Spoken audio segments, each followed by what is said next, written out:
కాకినాడ జిల్లా తెలుగుదేశం పార్టీ అధ్యక్షుడిగా రెండోసారి జ్యోతుల నవీన్ ఎంపికయ్యారు. ఈ నేపథ్యంలో స్థానిక రావులమ్మ అమ్మవారి ఆలయంలో జ్యోతుల నవీన్ ప్రత్యేక పూజలు నిర్వహించి అభిమానుల కోలాహలం మధ్య కేక్ కట్ చేసి సంబరాలు నిర్వహించారు. తెలుగుదేశం పార్టీ జగ్గంపేట నియోజకవర్గ నాయకులు జ్యోతుల నవీన్ను పూలమాలతో సత్కరించి శుభాకాంక్షలు తెలియజేశారు.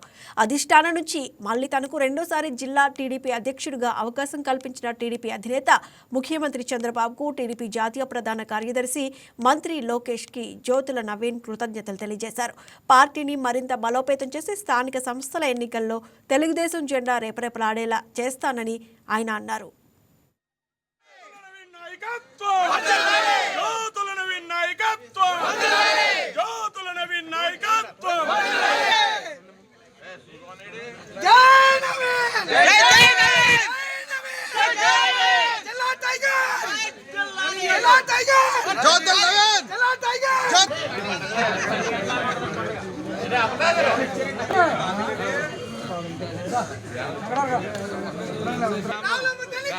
హాయ్ వ్యూయర్స్, ఈ వీడియో మీకు నచ్చినట్లయితే లైక్ కొట్టి షేర్ చేసి వైకే టీవీని సబ్స్క్రైబ్ చేసుకోండి.